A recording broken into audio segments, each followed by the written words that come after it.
الحمدللہ وحدہ والصلاۃ والسلام علی من لا نبی بعدہ اما بعد فاعوذ باللہ من الشیطان الرجیم بسم اللہ الرحمن الرحیم۔ السلام علیکم ناظرین، صبح کی پرنور ساعتوں میں سہانی گھڑیوں میں public news T V channel پر پروگرام صدائے قرآن لے کر ڈاکٹر محمد طاہر مصطفیٰ آپ کی خدمت میں حاضر۔ ناظرین کرام، جیسا کہ آپ جانتے ہیں کہ پروگرام صدائے قرآن کا آغاز بالکل ابتدائی قرآن سے ہوا تھا، الحمد سے ہوا تھا، اور اس کے بعد پوری ترتیب اور تسلسل سے ہمارا سفر جاری رہا۔ آج الحمدللہ رب العالمین ناظرین کرام سورہ بقرہ پروگرام صدائے قرآن میں اپنے اختتام کو پہنچ رہی ہے۔ سورہ بقرہ کی آخری دو آیات 285 اور 286 آج ہمارا سبق ہے، تو آئیے ناظرین کرام سب سے پہلے اس سبق کی تلاوت سماعت کرتے ہیں امام حرمین شریفین قاری عبدالرحمن السدیس کی آواز میں۔ بسم اللہ الرحمن الرحیم۔ رسول مکرم صلی اللہ علیہ وآلہ وسلم اسی دستور ہدایت پر ایمان لائے جو ان کے رب کی طرف سے وحی کی صورت میں نازل ہوا، اور جو لوگ رسول کو ماننے والے ہیں انہوں نے بھی اسی دستور حیات کو قبول کیا ہے۔ یہ سب اللہ، اس کے فرشتوں، اس کی کتابوں اور اس کے رسولوں کو مانتے ہیں، اور ان کا قول یہ ہے کہ ہم اللہ کے رسولوں کو ایک دوسرے سے الگ نہیں کرتے۔ ہم نے حکم کو سنا اور اطاعت قبول کی۔ اے اللہ، ہم آپ سے گناہوں کی بخشش کے طلبگار ہیں اور ہمیں آپ کی ہی طرف لوٹ کر آنا ہے۔ اللہ کسی بھی ذی روح پر اس کی استطاعت سے بڑھ کر بوجھ نہیں ڈالتا۔ ہر شخص نے جو نیکی یا بدی کمائی ہے اس کا بدلہ اسی کے لیے ہے۔ اے ایمان والو، یوں دعا کیا کرو، ہم سے بھول چوک میں جو قصور ہو جائیں اے اللہ ان پہ گرفت نہ کرنا۔ مالک، ہم پہ وہ بوجھ نہ ڈالنا جو تو نے ہم سے پہلے لوگوں پر ڈالا تھا۔ اے ہمارے پروردگار، جس بوجھ کو اٹھانے کی ہم میں طاقت نہیں ہے وہ ہم پر نہ ڈالنا۔ ہمارے ساتھ نرمی کا معاملہ فرمانا، ہم پر رحم فرمانا، ہم سے درگزر فرمانا، ہم پر رحم کرنا۔ اے اللہ، تو ہی ہمارا مولا ہے، کافروں کے مقابلے میں ہماری مدد فرمانا۔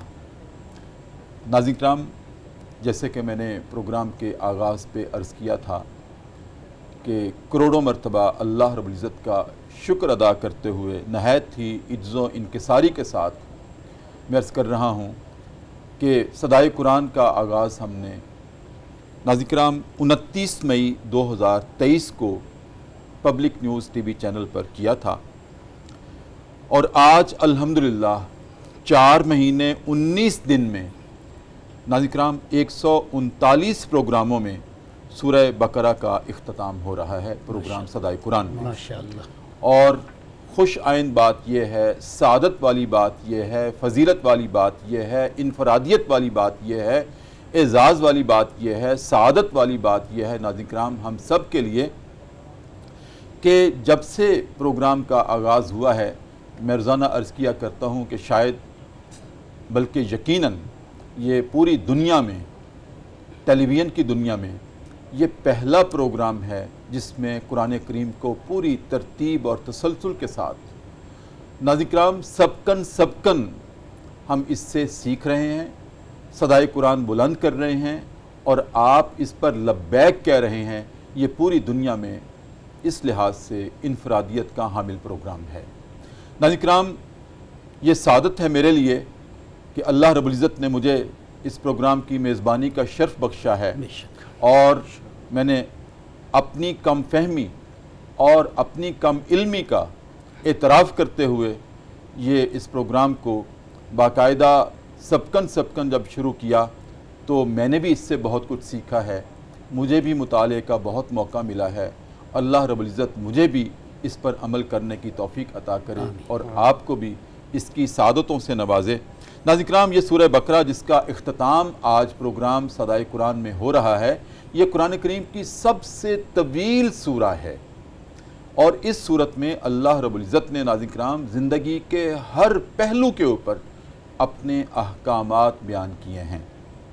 اس کی ابتدا جو ہے وہ اس بات سے ہوئی تھی کہ الف لام میم ذالک الکتاب لا ریب فیہ ھدی للمتقین الذین یؤمنون بالغیب ویقیمون الصلاۃ ومما رزقناہم ینفقون والذین یؤمنون بما انزل الیک وما انزل من قبلک وبالآخرۃ ھم یوقنون اولئک علی ھدی من ربہم واولئک ھم المفلحون۔ ناظرین کرام، اس بات سے اس سورہ کا آغاز ہوا تھا کہ یہ وہ کتاب ہے جس میں کوئی شک و شبہ نہیں ہے اور متقین کے لیے ہدایت ہے، اور آگے پھر اللہ نے متقین کی 6 صفات بیان کی تھیں، اور اس ایک آیت پر ہم نے 6 پروگرام کیے تھے۔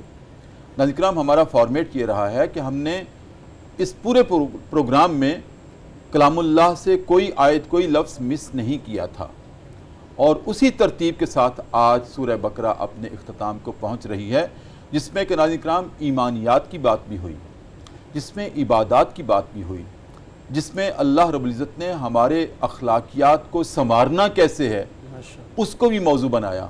پھر ناظرین کرام ہماری معیشت کیسی ہونی چاہیے اس پہ بھی بات ہوئی اس سورہ میں، ہماری سیاست کیسے ہونی چاہیے اس پہ بھی بات ہوئی، پھر نکاح و طلاق کے ضابطے بھی بیان کیے گئے، وہ بھی بات ہوئی، پھر لین دین کے اصول بھی بیان کیے گئے اسی سورہ کے اندر، اور ناظرین کرام حقوق اللہ کی بات بھی ہوئی، حقوق العباد کی بات بھی ہوئی۔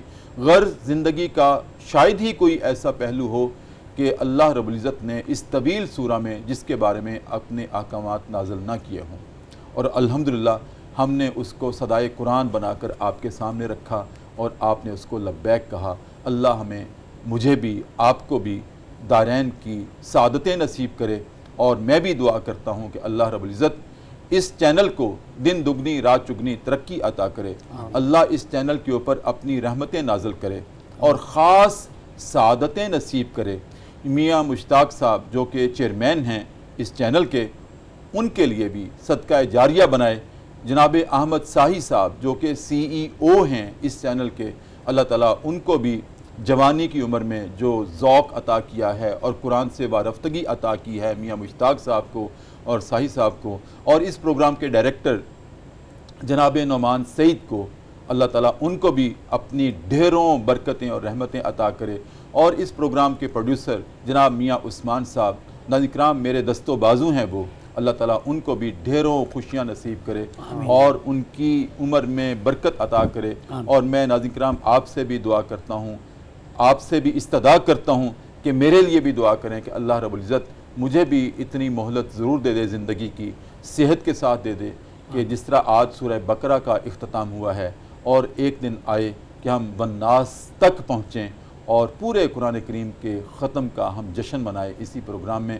اسی کے ساتھ ناظرین کرام میں دعا گو ہوں کہ جتنے بھی اہل علم اس پروگرام میں تشریف لائے اور ان کی علمی جولانی سے اور علمی فیضان سے اور ان کی علمی جو روشنی تھی، جس طرح سے انہوں نے پورے عالم کو معطر کیا ہے، میں سب کا نام نہیں لے سکتا کیونکہ 139 پروگراموں میں ماشاءاللہ کوئی میرا خیال ہے کہ 300 سے زائد علماء، دانشور، PhD ڈاکٹرز، مفتیان کرام، علماء کرام تشریف لائے۔ میں ان کے لیے بھی دعا گو ہوں کہ اللہ رب العزت ان کے بھی علم میں برکت عطا فرمائے، عمل میں برکت عطا فرمائے۔ اور آج جو پروگرام میں ہمارے مہمان ہیں، ناظرین کرام میری دائیں جانب تشریف رکھتے ہیں جناب صاحبزادہ سید منیر گیلانی۔ ماشاءاللہ آپ میاں میر خانوادے سے تعلق رکھتے ہیں اور علمی شخصیت ہیں، روحانی شخصیت ہیں، ہمارے پروگرام کا حصہ ہیں۔ میں ان کے لیے بھی بہت ساری دعا کرتا ہوں، اللہ تعالیٰ ان کو بھی اپنے علم سے فضل سے نوازے۔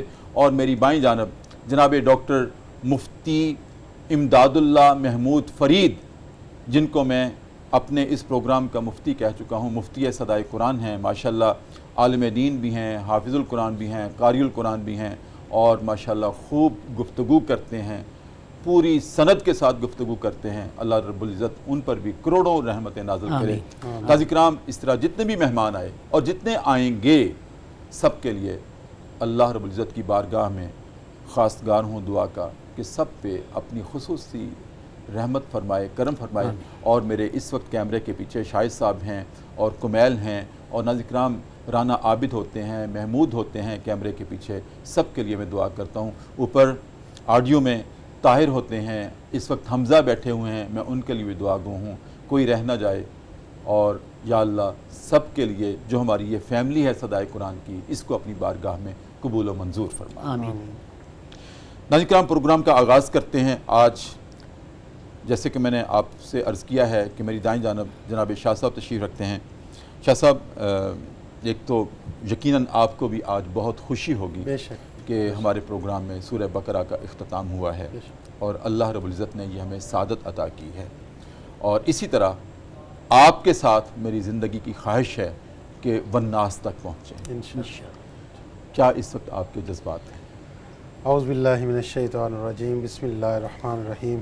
اللہم صلی علی سیدنا و مولانا محمد وعلی آل سیدنا و مولانا محمد وبارک وسلم علیہ۔ سب سے پہلے صدائے قرآن پبلک نیوز میں ڈاکٹر محمد طاہر مصطفیٰ صاحب، آپ کو میں مبارکباد پیش کرتا ہوں۔ سب سے پہلے کہ آپ نے سورہ بقرہ 4 مہینے اور 19 دن میں الحمدللہ جو تکمیل تک پہنچی، اور آج ہم الحمدللہ اس کے اختتام پذیر 2 آیات کے اوپر بیٹھے ہیں جی گفتگو کے لیے، تو میں آپ سب کو، آپ کی پوری ٹیم کو خراج تحسین بھی پیش کرتا ہوں اور مبارکباد پیش کرتا ہوں کہ ایک منزل تھی اور یہ بہت بڑی آپ کی اچیومنٹ ہے۔ آپ 2 آیات کر کے ترجمے کے ساتھ اور اس کی تفسیر کے ساتھ اور ایک ڈیٹیل کے ساتھ اس کی شرح کے ساتھ گفتگو کرتے تھے، اور الحمدللہ ناظرین اکرام نے بہت اس سے فائدہ حاصل کیا اور مزید بھی یہ فائدہ حاصل کرتے رہیں گے۔ الحمدللہ رب العالمین۔ مجھ صاحب آپ فرمائیں کیا جذبات ہیں اس وقت، تاکہ اس کے بعد ہم پروگرام ختام و مسک تو آپ نے کر ہی دیا، اور جو الفاظ آپ نے دعائیہ کلمات کے ساتھ استاد محترم گرامی قدر آپ نے کیے ہیں، یہ ایک بہت ہی خوبصورت اجمالی انداز سے آپ نے اس ادارے کے لیے، اس T V channel, public channel کے لیے اور ان کے ذمہ داران کو آپ نے بڑے اچھے خوبصورت انداز سے، جو قابل تحسین ہیں، میں بھی اس موقع پر ان کو مبارکباد دیتا ہوں کہ اس جیسے پروگراموں کو انہوں نے اپنی زندگی میں صدقہ جاریہ بنا دیا ہے، اور قیامت تک کے لیے یہ پروگرام ہر ایک کے آنکھوں میں یا کانوں میں ان کے دل کی آواز بن کر انشاءاللہ زندگی میں قرآن کا نور صدائے قرآن کی شکل میں ان کے لیے باعث رحمت بنتا رہے گا۔ ماشاءاللہ۔ الحمدللہ۔ بہت شکریہ۔ شاہ صاحب، پروگرام کا آج کی آیات کا آغاز کرتے ہیں۔ سب سے پہلے ان 2 آیات میں اللہ رب العزت نے نبی محتشم صلی اللہ علیہ وسلم اور مومنین کی صفت بیان کی ہے بے شک۔ کہ وہ اسی دستور حیات پر ایمان لائے ہیں جو ہم نے نازل کیا ہے۔ اس کے بعد پھر ایمانیات کے عناصر بیان کیے ہیں کہ یہ وہ لوگ ہیں جو اللہ پر یقین رکھتے ہیں، ایمان رکھتے ہیں، پھر کتابوں پر رکھتے ہیں، پھر فرشتوں پر رکھتے ہیں، پھر رسولوں پر رکھتے ہیں۔ جیسے سورہ بقرہ کا آغاز ہوا تھا تب بھی ایمانیات سے شروع ہوا تھا۔ الذین یؤمنون بالغیب، یہ ان کے لیے کتاب ہدایت ہے جو سب سے پہلے غیب پر ایمان رکھتے ہیں۔ تو آغاز بھی ایمان سے، اور آج اختتام بھی ایمان پر ہو رہا ہے۔ ماشاءاللہ۔ اس میں کیا حکمت آپ تلاش کرتے ہیں؟ سب سے پہلے ماشاءاللہ جی، آپ نے بہت خوبصورت انداز میں تمہید جو باندھی ہے، اس میں سارا لب لباب جو اس آیت کا ہے نظر آ گیا۔ دیکھیں، ایمان ابتدا ہے انسانیت کی۔ جب انسان اگلے درجے پہ پہنچتا ہے تو مسلمان کے درجے پہ آتا ہے، پھر مومن کے درجے پہ آتا ہے، پھر صاحبان تقویٰ کے درجے پہ آتا ہے، پھر آگے روحانیت کے سلسلے شروع ہو جاتے ہیں۔ یہ ایک پورا تسلسل ہے۔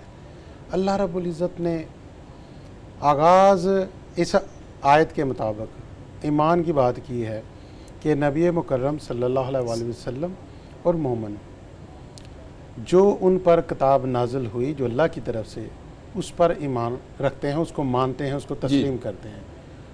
اور یہ ایمان کی ڈیفینیشن کیا ہے؟ اصل میں ایمان کا مطلب ہم جو لیتے ہیں وہ یہ ہے کہ میری جان، میری مال، میری اولاد، ہر چیز، ہر جو دنیا مافیہ کی ہے، وہ ہم اس کے اللہ اور اس کے محبوب پر قربان کرتے ہیں، سبحان اللہ، سبحان اللہ، اور